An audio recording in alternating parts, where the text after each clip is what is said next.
موت کی یاد سے گھبرائے نہیں. موت کی یاد انسان کو خالص کر دیتی ہے.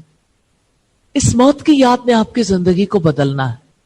یہی سب سے بڑا فارمولہ ہے, سیکرٹ ہے, لائف چینجنگ سیکرٹ یہی ہے.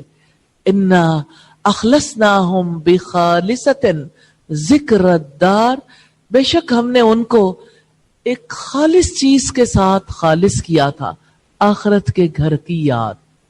اللہ کے رسول صلی اللہ علیہ وسلم جو چینج لے کر آئے تھے نا, آپ ویژولائز کرواتے تھے لوگوں کو کہ جب موت کا فرشتہ جان قبض کرنے کے لیے آتا ہے, اگر نیک روح کو قبض کرنے کے لیے آئے تو وہ فرشتے نہیں آتے جو بدروحوں کو قبض کرنے کے لیے آتے ہیں. نیک روح کو قبض کرنے کے لیے آنے والے فرشتے الگ ہیں. وہ ریشم کا ٹکڑا لے کر آتے ہیں جو خوشبوؤں میں بسا ہوا ہوتا ہے, اور آسانی کے ساتھ مومن کی جان کو نکال لیتے ہیں.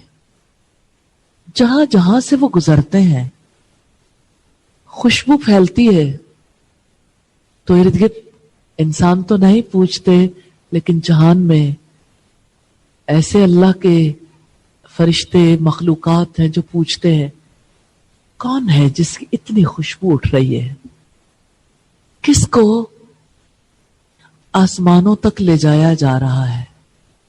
پھر بتایا جاتا ہے یہ فلاں ہے, فلاں کی بیٹی ہے یا فلاں کا بیٹا ہے, اور پھر اس پر مبارکباد دی جاتی ہے. اور اسی طرح سے جب آسمان کے دروازوں تک فرشتے پہنچتے ہیں تو پوچھا جاتا ہے کون سی روح ہے, کون ہے جس کو یہاں لایا جا رہا ہے. جب نیک بخت روح کے بارے میں کہا جاتا ہے تو آسمان کے دروازے کھول دیے جاتے ہیں اور اس روح کا نام علیین میں لکھا جاتا ہے. پھر علیین میں شامل ہونے کے بعد روح دوبارہ جسم میں واپس لوٹانے کے لیے بھیج دی جاتی ہے, کیونکہ قبر میں حساب کتاب ہونا ہے اور وہ روح کے ساتھ ہوتا ہے. کیسے ہوتا ہے بہت ڈیٹیلز تو نہیں پتا, لیکن ہمیں اتنا پتا ہے کہ قبر میں آنے والے دو فرشتے جن کا نام منکر نکیر ہے, وہ جب آتے ہیں تو پوچھتے ہیں تیرا رب کون ہے, تیرا دین کیا ہے, تیرا رسول کون ہے. تو ایسا نہیں ہے جیسے آپ کبھی خاموش بیٹھ جاتے ہیں کہ آپ کی مرضی, آپ جواب نہیں دینا چاہتے تو نہ دیں. وہاں تو ہر ایک اکیلا اکیلا ہوگا اور جواب بھی لازماً دینا ہوگا, اور کوئی جواب نہیں دے سکے گا جو سچ پر مبنی نہ ہو. زبان بندی ہو جائے گی, یعنی انسان کے لیے جھوٹ بولنا ممکن نہیں ہوگا. اگر کسی نے اپنے رسول کے بارے میں نہیں جانا, اپنے رب کے بارے میں نہیں جانا, تو وہاں وہ کہے گا میں نہیں جانتا وہ کون ہے. رسول اللہ دکھائے بھی جائیں گے پھر بھی پتہ نہیں چلے گا, کہتے ہیں مجھے پتہ ہی نہیں یہ کون ہے. اور کتنے مسلمان ہوں گے, مسلمانوں کے بچے, مسلمانوں کے بڑے ہوں گے جو کہیں گے ہم نہیں جانتے, ہم نہیں جانتے. آج جو اللہ پاک نے دعوت و تبلیغ کا, تعلیم کا سلسلہ جاری رکھنے کا حکم دیا تو اس کا یہی مقصد ہے کہ آج انسانوں کو اس کے بارے میں انفارم کر دیا جائے, ان پر حجت تمام کر دی جائے, تاکہ آنے والے کل میں وہ یہ نہ کہہ سکیں کہ ہمیں بتایا نہیں گیا تھا. کوئی ایک انسان بھی نہیں کہہ سکے گا, کیونکہ اللہ تعالیٰ نے حجت سب پہ تمام کی ہے. جیسے قرآن حکیم میں آتا ہے وَلِكُلِّ قَوْمٍ هَادٍ, ہر ایک قوم کے لیے کوئی نہ کوئی رہنمائی کرنے والا ہے.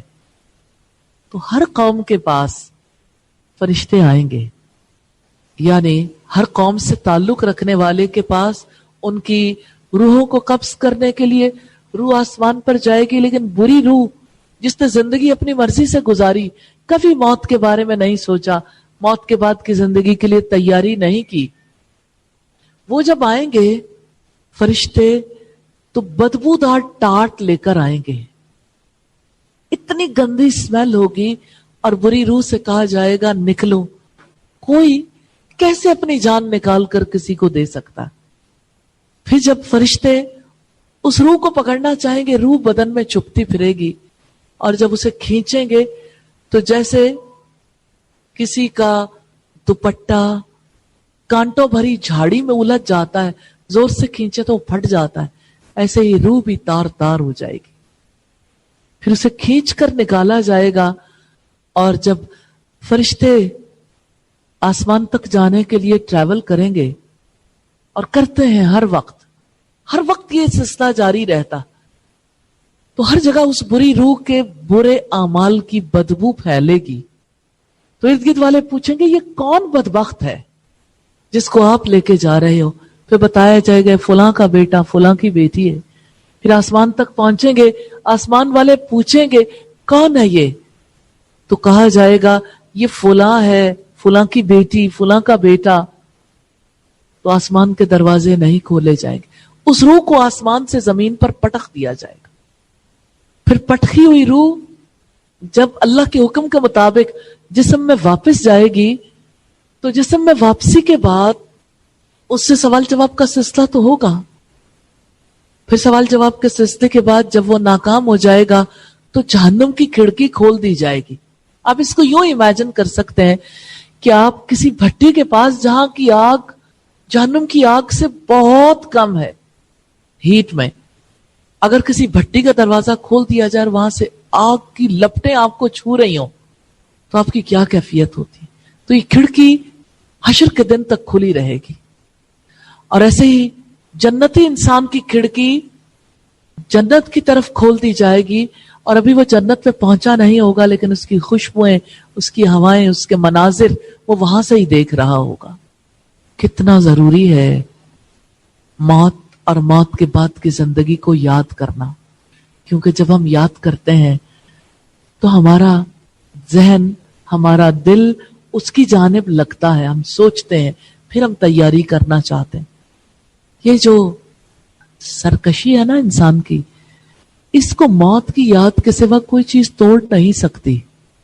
اسی لیے نبی صلی اللہ علیہ وسلم نے فرمایا اگر تم لذتوں کو توڑ دینے والی موت کو یاد کرو تو تم رو گے بہت زیادہ, ہنسو گے بہت کم. نبی صلی اللہ علیہ وسلم نے فرمایا قبر دن میں 70 بار بندے کو یاد کرتی ہے. ہم کتنی بار یاد کرتے ہیں؟ قبر تو آنے والے کو یاد کرتی ہے نا, تو ہمیں یاد کرنے کی زیادہ ضرورت ہے. یہ موت کی یاد ہماری ضرورت ہے. اللہ تعالی ہمیں اس یاد کو دلوں میں بسانے کی توفیق عطا کرے. حضرت عبداللہ ابن عمر سے روایت ہے کہ حضرت صلی اللہ علیہ وسلم سے میں نے سنا, آپ فرماتے تھے مجھے کوئی پرواہ نہیں کہ جو کچھ بھی کروں, اگر میں نے تریاق پی رکھی ہو, تعویذ لٹکا رکھا ہو یا اپنی طرف سے شعر کہوں. امام ابو داؤد نے فرمایا یہ رسول اللہ صلی اللہ علیہ وسلم کے ساتھ مخصوص تھا, مطلب یہ کہ اگر میں یہ کام بھی کر لوں تو مجھے یہ نقصان نہیں پہنچا سکتے. اور ایک قوم نے تریاق کھانے کی اجازت دی ہے. ابو داؤد کی روایت ہے 3869, جس سے ہمیں یہ پتا چلتا ہے کہ تعویذ لٹکانے سے تمام لوگوں کو نقصان ہوتا ہے. لیکن اگر رسول اللہ صلی اللہ علیہ وسلم نے اپنی ذات کے لیے کہا تو آپ کا عقیدہ ہے وہ پختہ تھا, اور آپ کوئی ایسا کام نہیں کر سکتے تھے جس کی وجہ سے آپ کو نقصان پہنچتا. آپ کوئی ایسا تعویذ لٹکا ہی نہیں سکتے تھے, نہ آپ نے اپنی حیات میں لٹکایا. اور اسی طرح سے آپ نے کہا مجھے کوئی نقصان نہیں پہنچا سکتے اشعار, اس کی وجہ یہ ہے کہ آپ صلی اللہ علیہ وسلم کا اپنے رب سے تعلق مضبوط تھا. دوسری بات یہ کہ اللہ نے لغو لعب سے آپ کو بچا کے رکھا ہوا تھا.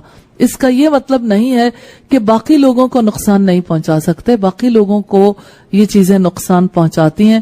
اور اسی طرح سے تریاق جو ہے یہ چونکہ نقصان بھی دیتا ہے, اس وجہ سے آپ صلی اللہ علیہ وسلم اس کی بات کو بتانے کے لیے 2 اور باتیں ساتھ شامل کی کہ آپ نے کہا کہ اگر تریاق میں پی لوں تو مجھے نقصان نہیں دے گا, اور تریاق کھانے کی کچھ لوگوں نے اجازت دی ہے. اس سے ہمیں یہ پتا چلتا ہے کہ جو چیزیں اپنے اندر منفی اثرات بھی رکھتی ہیں, سم ٹائمز ان میں کوئی ایسا پازیٹیو یا مثبت اثر ہوتا ہے جس کی وجہ سے انسان کو فائدہ حاصل ہوتا ہے, اور اس فائدے کی وجہ سے اس کو استعمال کرنے کی اجازت دی گئی. ابو داؤد کی روایت ہے 3869 نمبر پر. 2.12 ہے سنامکی سے علاج. حضرت اسما بنت امیس سے روایت ہے جو حضرت ابو بکر صدیق کی بیوی تھیں. آپ صلی اللہ علیہ وسلم نے مجھ سے فرمایا تم مسحل کس چیز سے لیا کرتی تھی؟ یعنی جیسے کچھ لوگوں کو کانسٹیپیشن ہو جاتی ہے تو کانسٹیپیشن سے نجات پانے کے لیے کچھ ایسی غذائی چیزیں بھی یوز کی جاتی ہیں، کچھ میڈیسن بھی، جس کی وجہ سے کانسٹیپیشن ختم ہو جاتی. مسحل کا مطلب یہ ہے کہ ایسی دوا جس کی وجہ سے انسان کے ویسٹ پروڈکٹس جو ہیں وہ ایزیلی باہر ریموو ہو جائیں یا نکل جائیں. میں نے عرض کیا شبرم کا، وہ ایک دانہ ہے چنے کے برابر، نہایت گرم اور سخت مسحل ہے. آپ صلی اللہ علیہ وسلم نے فرمایا وہ تو گرم آگ ہے. تو اس پر انہوں نے کہا کہ میں پھر اس کے بعد سنامکی کا مسحل لینے لگی. آپ صلی اللہ علیہ وسلم نے فرمایا اگر کسی چیز میں موت سے شفا ہوتی تو وہ سنا میں ہوتی، یعنی اس میں اتنا زیادہ فائدہ ہے. ابن ماجہ کی روایت ہے 3461 نمبر پر، اور ترمذی کی روایت ہے 2081 نمبر پر. اللہ سے دعا ہے کہ اللہ تعالی ہمیں جسمانی اور روحانی طور پر شفا نصیب کرے اور ہمیں رسول اللہ صلی اللہ علیہ وسلم کی ہر نصیحت پر عمل کرنے والا بنا دے. سبحانک اللہم و بحمدک نشہد ان لا الہ الا انت نستغفرک و نتوب الیک.